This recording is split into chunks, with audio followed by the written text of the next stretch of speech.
What do you do with people that you find in records, but you're really not sure how they relate, or even if they are related? Well, you track them with a floating tree. We're going to talk about how to create a floating tree and why you should create floating trees in the first place. I had a comment from a viewer who said, why are we creating floating trees?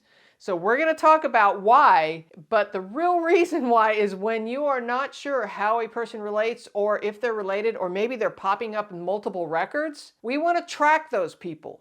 Why? Because it helps us confirm and tie our records together with those ancestors of ours. And we can figure out who they are and why they are popping up in our records. So toward the end of this video, I'll give you a longer list of why you should be using floating trees for your genealogy strategy. This really is an important strategy. We use it all the time in genealogy. We're going to get to that, but first let me tell you a quick story. The other day I was doing a presentation for the Genealogy TV Academy, and I was teaching kind of a deep dive on research notes, and I told this story about this guy I kept finding in my records for an ancestor, my Danish ancestors. His name was Tegner, and he kept popping up. I'd find him as a pallbearer in a funeral with my ancestor, and later I found him, just all these different records.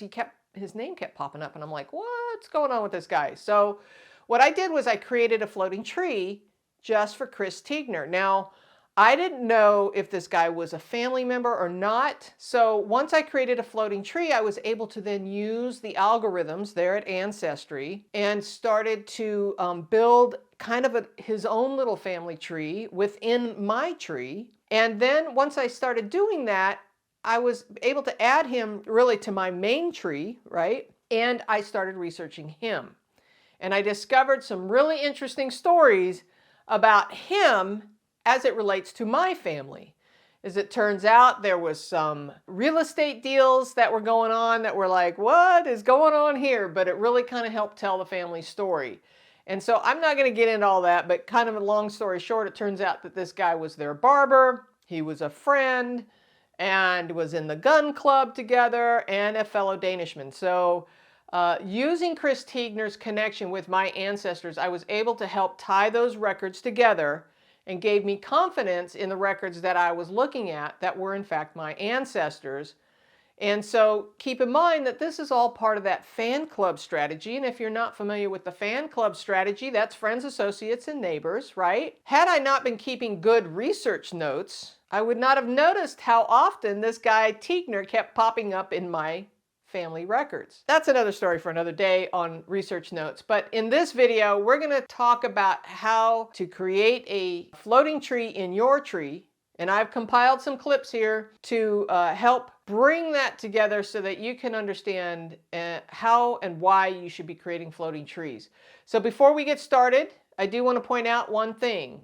A floating tree is merely a branch or a person who is in your main tree but is detached from your family. So while I've created this graphic here that you can see, as an example, this is not how it appears in your tree on Ancestry.com. You have to search for the floaters in your tree. But I just wanted to kind of create this example to show you that these branches are in your tree, but they're really not connected. You're really only going to see your main branch unless you search for the floating branches of the floating people in your tree. So it really does help create a great strategy for you to help find and tie together records, tie together people, help tell the family history story. So we're going to get into all of that. There is a handout for this episode, and that handout will help explain how to create that floating tree. Hey, special thanks to VividPix for sponsoring this video. And well, we're going to jump over to the computer and kind of dig into the details about how to create a floating tree, and we'll go into a little bit of the why as well. All right, so here we are over at the computer, and we're going to talk about how we can create this floating tree. Now, what you're seeing here is one of my trees. As you can see, this is the Henley Knox family tree, and we're going to create a floating tree that exists all by itself within this file. So I'm not going to have to go up here and create another tree. I'm just going to create it within this tree. So this is a three-step process.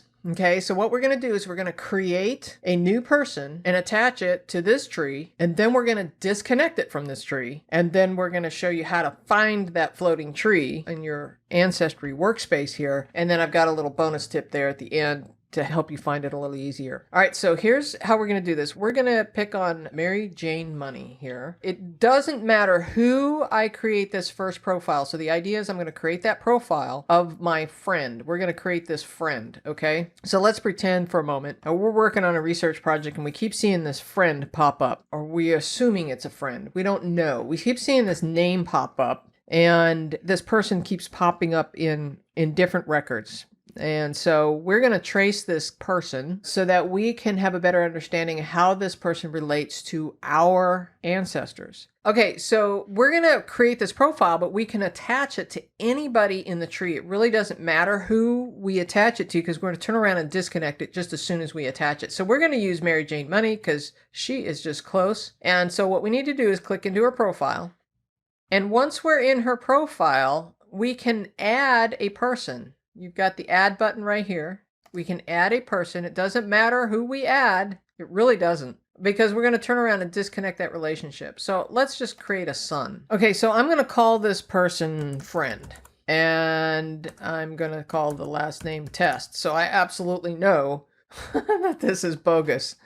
And the person is male and is deceased. It really doesn't matter. Okay. So note that it's attaching also to the parents. So we need to pay attention to that. All right. So this is going to end up being a son of Mary Jane Money. If we take a look at Mary Jane Money and we scroll down, we see that this new person is attached here. So now what we want to do is go to the friend, the test person that I'm creating here. So this is going to be the person that you are tracing. This is a fan club member. And what we want to do is we want to go up to edit, and we want to edit relationships. So now we're going to disconnect friend test from everybody in the tree. So once we're here, it shows that he has a father who's biological. We're going to hit this X to remove that relationship. See, we're editing the relationships.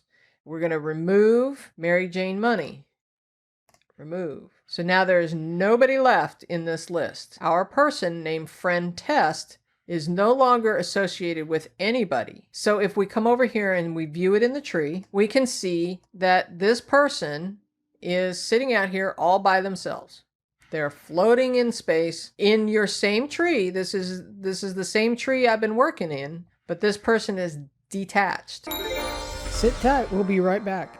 I don't know about you, but I have boxes of old photographs, documents, genealogy, artifacts, all kinds of things that I have been slowly digitizing. Well, recently at a conference, I discovered the VividPix memory station, and I kind of fell in love with it. Check this out. So this is the scanner, and then there is the restore software. So it is super easy. You just lay your item down with one touch of a button. It scans your documents, scans your images, scans your whatever you want. You can scan letters and newspaper articles. Maybe you have obituaries. Maybe you have old photographs. All of this stuff that we've been saving, we need to get it digitized. And with this memory station, one touch of a button scans it into your computer, and then you can add the metadata. The metadata is simply the information about the document or the photograph, right? One thing you should know is you can do 11 by 17 documents or image size on this scanner, which is pretty cool. And so then you can open up the restore software, especially if you have old faded photographs. This is great for old faded photographs. You can, with one click of a button, restore the image, hit the save button, and away you go. So if you want to learn more about the memory station, go to genealogytv.org/sponsors. I'll leave a direct link in the description box below this video. So now if I want to go back to my main tree, it's like there's two ways to do it. I can hit the home button, which I have set myself in the home button, or I can come up and search the tree for anyone in the tree. And there's Mary Jane Money, who was originally in the tree, and there she is. Now I am back to Mary Jane Money, and friend Test, the person that we just created, is not listed as a child. And if we want to double confirm that, we can just go over to her profile. And now back in her profile, we can scroll down and we can see that friend Test is no longer there. I probably should have named that something else. Anyway, so she is now detached from friend Test. The next step you want to do is go, well, wait a minute, now how do I find friend test again? So while you're in the tree view, you want to go to tree search and you want to type friend. It could be John Doe. I don't know who you created, but then click on that person and you're back to the floating tree again. And now if you know who this person's parents are, maybe you're starting to do the research, you could start adding relationships to the floating person in your tree and start doing the research. Now, if you're doing this for DNA purposes, you have found maybe some DNA matches, you might be able to start doing the research and slowly connect the dots to your tree. That is kind of how you go about creating the floating tree, how you connect them to your tree, you disconnect them from your tree, and then you can find them through the tree search function up here at the top. Now, the optional trick that I was going to show you was, let's go to friend test. Okay, we're going to go to the profile. And so what we're going to do, see this add a web link? We're going to add a web link to the person, like Mary Jane Money, for example. We want to add a web link for her here so that we can click on it and quickly get to her. And then we're going to do the same thing in the opposite direction. We're going to create a web link in Mary Jane Money's profile so that we can get back to our friend test person that we are researching, because maybe this friend test person is popping up in a lot of records for Mary Jane Money, and we want to just kind of keep a link back and forth, but this doesn't automatically link back and forth. So you have to do both. You have to create one here and you have to create one in Mary Jane Money's profile. So how we're going to do that is we're going to, while we're in the friend test view on the profile, we're going to capture the web link. So Control C or Command C if you're on Mac to copy. And now I'm going to go back to the tree view. I'm going to search for Mary Jane Money. And there she is. I'm going to click on her. I am back to her. I need to get to her profile in order to create this link. And now that I'm back in her profile, I'm going to hit add a web link. I'm going to Control V to paste, or you can just use the paste function. And I'm going to say friend test. This was the link to his profile. Okay. And I'm going to hit add. So the way you see that is all the way at the bottom of the center column. Down here, you see that we named it Fred Test. Here's the web link. If I click on that, it's going to take me right to his profile. It also opened it in a new tab. Hey, we're going to get back to that video here in just a moment, but I want to let you know that Genealogy TV has a website, a newsletter, and a Facebook page. Links for all of that are in the show notes below. All right, let's get back to it. So let's go back to Mary Jane Money for a minute. We're going to create that link in the opposite direction, because if you look on Fred Test, we still don't have that web link to get us to Mary Jane Money, because we want to go in both directions so that we can quickly pop back and forth. So now we go to Mary Jane Money and we copy her web link, Control C or Command C to copy. We pop over to Friend Test and we add a web link and we Control V to paste, or Command V if you're on a Mac, Mary Jane Money. And we're going to hit add. And now we've got a link to her profile. So all we have to do is click on this link and it takes us back to Mary Jane Money. And I love the fact that it opens in a new tab, because once you've done this a couple times, you can pop back and forth. But if we wanted to go back to Friend Test, click that again and we go right back. So that is kind of the little bonus step that you really want to do so that you can pop back and forth between the two profiles, and you can then track this fan club member of your ancestor, Mary Jane Money, if she clearly is not your ancestor, but she's mine. So let's pretend for a moment that we are tracing the relationship. Maybe they're neighbors. Maybe this guy is a witness on her marriage certificate. It could be that he is the next door neighbor, and that would be important because if you're trying to find her in maybe another census record and you aren't sure because maybe it says MJ Money instead of Mary Jane Money, and you're trying to decide if that record is her and the next door neighbor happens to be the fan club member that you're tracing, you can go, aha, this is the same person because the neighbor living next door is associated with this person in a different record, and therefore you know that the MJ Money record that you found in a census or whatever record you discovered is the right record. There are 3 ways you can get the handouts. Now, the first way is to join the channel membership here at the information access level channel membership on the YouTube channel, and then go to the community tab and you'll find the posts that have the handout links in there. All you have to do is follow the link and download the handouts. Okay, now the second way is over at Patreon. Now at Patreon, if you're at the Happy Dance level or higher, you can get the handouts. Those come directly to you in an email every time we announce the new video that has a handout with it. You'll also get early release with that membership. All right, and then the third way is just to go over to genealogytv.org and click on the handouts tab, and you can find all the handouts there for individual purchase. So I hope that was helpful. The handouts really do support the channel, and for that, I thank you.